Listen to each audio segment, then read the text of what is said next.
Hello students, welcome to diploma electrical knowledge.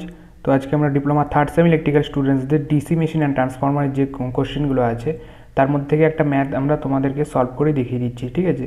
তো এই ধরনের তোমরা ম্যাথগুলো প্র্যাকটিস করে যাবে, তোমাদের সবচেয়ে সুবিধা হয়ে থাকবে। তো চলো দেখে নেওয়া যাক।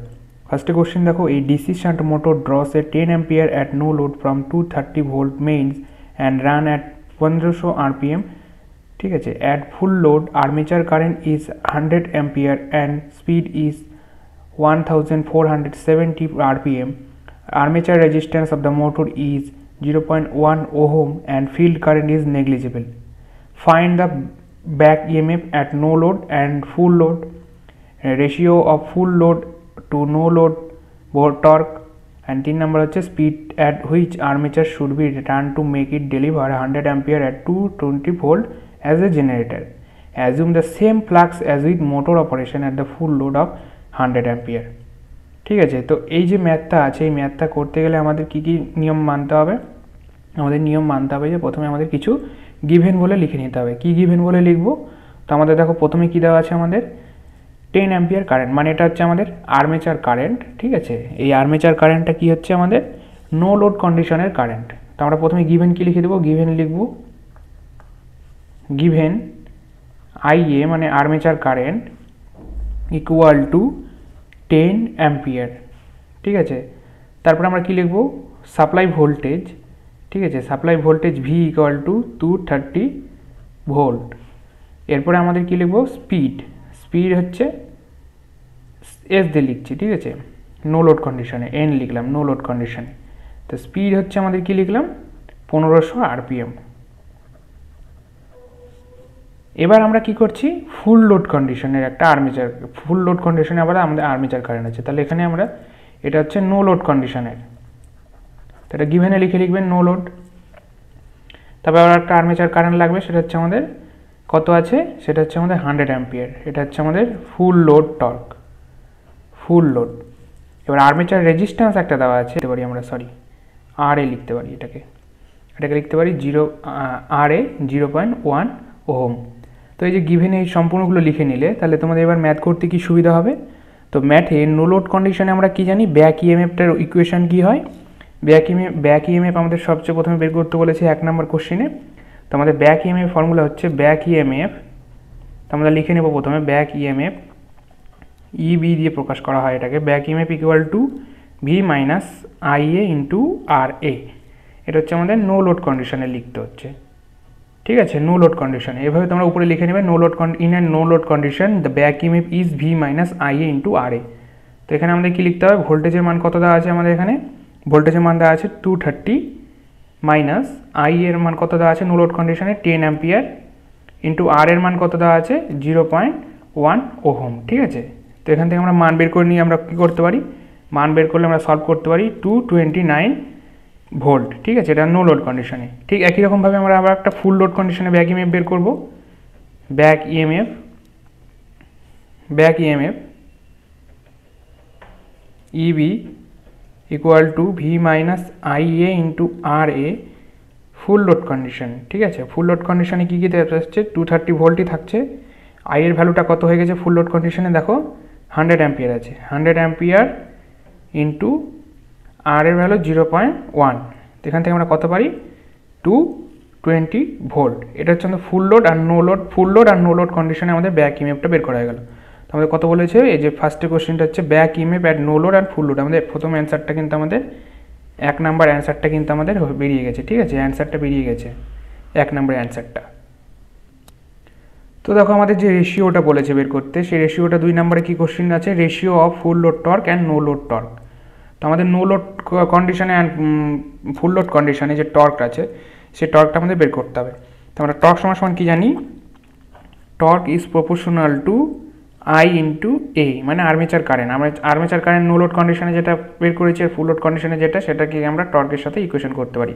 তাহলে আমরা কী লিখতে পারি? নো লোড কন্ডিশনে টর্ক, নো লোড কন্ডিশনে টর্ক, নো লোড কন্ডিশনে টর্ক কত হবে? নো লোড কন্ডিশনে টর্ক হবে টি এন এন। এখানে লিখতে পারি কি? আমাদের নো লোড কন্ডিশনে কত ছিল? 10 অ্যাম্পিয়ার, ঠিক আছে? তো 10 অ্যাম্পিয়ার হবে না, টর্ক লিখছি সেই জন্য 10 থাকবে, ঠিক আছে? অ্যান্ড ফুল লোড কন্ডিশনে কী লাগতে পারে, ফুল লোড কন্ডিশনে টর্ক হয়ে যাবে টি এফ, লিখে দিলাম ফুল লোড, এটা হচ্ছে আমাদের 100। ঠিক আছে, এবার আমাদের কী বলেছে, ratio full load and no load. তাহলে আমাদের রেশিও কী হবে, ratio T F by T N equal to 100/10 equal to 10। এটা হচ্ছে আমাদের ফুল লোড টর্ক। এখানে আমরা নিউটন মিটারও লিখতে পারি। ঠিক আছে, টর্কের ইকুয়েশন। ঠিক আছে, 3 নম্বরে আমাদের কী বের করতে বলেছে, 3 নম্বরে আমাদের বের করতে বলেছে যে 3 নম্বরে বের করতে বলেছে speed at which armature should be run to make it deliver 100 ampere at 220 volt as a generator. তো দেখো এই যে ম্যাথগুলো করছি এটা কিন্তু তোমরা প্রথমে খাতায় টুকে নেবে, তবে কিন্তু এই প্রসেসে তোমরা করবে। ঠিক আছে, ফর্মুলাগুলো সবার আগে মনে রাখবে যে কোনটার কি ফর্মুলা। ঠিক আছে, একদম ভুল করার চেষ্টাও করবে না, কারণ ম্যাথে ভুল করলে পুরো ওভারঅল কিন্তু নাম্বারটা কমে যায়। ঠিক আছে, সেই জন্য প্র্যাকটিস রাখো। এখনও এক্সামে কিছু বাকি আছে, সের মধ্যে এক্সামে এই প্যাটার্নগুলো তোমরা রেখে রাখো, এই ম্যাথের প্যাটার্নগুলো। ঠিক আছে, তো প্রথমে কোশ্চেনটা কি বলেছে, অ্যান্সার করতে বলেছে আমাদের স্পিড বের করতে বলেছে। তো আমাদের স্পিডটা কিন্তু এখানে আর্মেচারের যে স্পিড সেটা কত হবে সেখানে বের করতে বলেছে 100 অ্যাম্পিয়ার আর 220 ভোল্ট জেনারেটর। ঠিক আছে, তো এখান থেকে আমরা কিন্তু ভোল্টেজটা বের করে নেবো এবং স্পিডটা কিন্তু আমরা জেনে যাবো ওখান থেকে। ঠিক আছে, তো 220 ভোল্ট থেকে আমরা কিন্তু স্পিডটা ওখান থেকে জানতে পারবো। তো এবার আমাদের এখানে একটা ফর্মুলা জিনিস জানতে হবে, যেহেতু আমাদের এখানে জেনারেটর বলেছে, তাই জেনারেটরে আমাদের ব্যাক ইএমএফটা আর ফিল্ড রেজিস্ট্যান্স ব্যাক ইএমএফ আর টার্মিনাল ভোল্টেজটা কিন্তু আমাদের সেম হবে।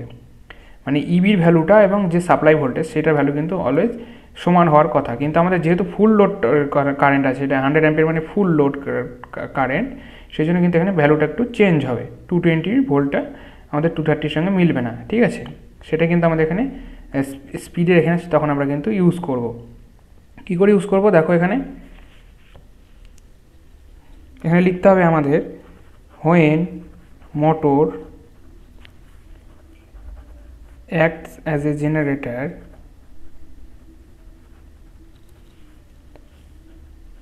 the back EMF অথবা EB is equal to the terminal voltage,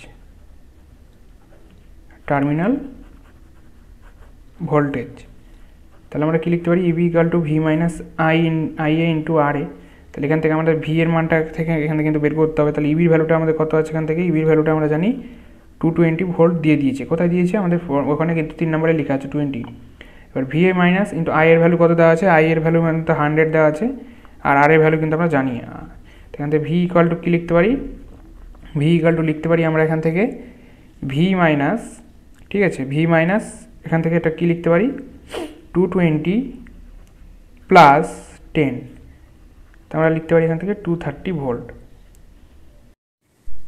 তো দেখো স্পিডটা যে আমরা ক্যালকুলেট করব, তো আমাদের ওখানে ভ্যালুটা কি বেরোলো, ভি ইকুয়াল টু 230 ভোল্ট। তো ঠিক আছে, এখানে একটা জিনিস জানার আছে, যেহেতু আমাদের এখানে বলে দিয়েছে যে আমাদের আর্মেচার রেজিস্ট্যান্সের মান 0.1 ওহম এবং ফিল্ড কারেন্টের মান নেগলিজিবল, তাহলে আমরা এখান থেকে এইটুকুই বলতে পারি যে আমাদের ব্যাক ইএমএফটা আমাদের প্রপোর্শনাল কার সাথে, আমাদের ব্যাক ইএমএফটা প্রপোর্শনাল বা ইএমএফটা প্রপোর্শনাল টু আমাদের স্পিড, ঠিক আছে, স্পিডের সাথে প্রপোর্শনাল। এবং সেখানে যে কেটা আসছে প্রপোর্শনালটাকে তুললে, সেই কে এর ভ্যালুটা আমাদের কনস্ট্যান্ট হবে, যেহেতু আমাদের ফ্লাক্সটা কনস্ট্যান্ট আছে। সেই জন্য আমরা সেখানে ভ্যালুটা আমরা কি লিখতে পারি যে speed is 230 newton meter, sorry 230 RPM, ঠিক আছে, 230 আরপিএম আমরা এটাকে লিখতে পারি।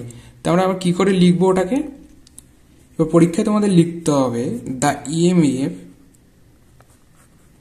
EMF is directly proportional to the speed, মানে n, ঠিক আছে, n বা স্পিড, ঠিক আছে, যা লিখাবো n বা স্পিড and phi, একে বলে phi, ঠিক আছে, মানে ইকুয়েশনটা কি হবে, e proportional to n into phi, এই ফাই। তো আমাদের পরীক্ষায় বলে, এখানে কোশ্চেনে বলে দেওয়া আছে যেহেতু ফাইটা আমাদের কনস্ট্যান্ট, তাই ই কে যখন আমরা প্রপোর্শনাল ভাঙবো তখন এখানে একটা কে আসবে, কে ইন্টু এন ইন্টু ফাই। তো কে এন, যেহেতু ফাই এর ভ্যালুটা আমাদের কনস্ট্যান্ট, তাই কে এর ভ্যালুটাই আমাদের কনস্ট্যান্ট, ঠিক আছে, সেই জন্য আমাদের এটা এর মানটা হবে 1। তো আমাদের ই ইকুয়াল টু, তাহলে কি লিখতে পারি, ই ইকুয়াল টু এন।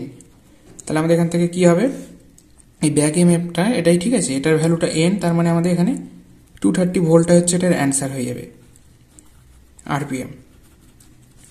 তো এই যে ম্যাথটা দেখলে এই যে তিনটে কোশ্চেন উত্তর দিতে বললো, এই পুরো ম্যাথটা কিন্তু খুবই সোজা এবং ইজি, ঠিক আছে, তোমাদের বলতে গেলে। তো এইরকমই তোমরা কোশ্চেনগুলো প্র্যাকটিস করে রাখবে, তোমাদের পরীক্ষায় আসার চান্সেস খুবই ভালো মতো আছে। সো সকলকে থ্যাংক ইউ, ভালোভাবে পরীক্ষা দাও এবং তোমাদের বন্ধুদের কাছে শেয়ার করে দাও যাতে তাদেরও হেল্প হয়, এবং চ্যানেলে নতুন হয়ে থাকলে চ্যানেলটাকে সাবস্ক্রাইব করে দিও। সকলকে থ্যাংক ইউ।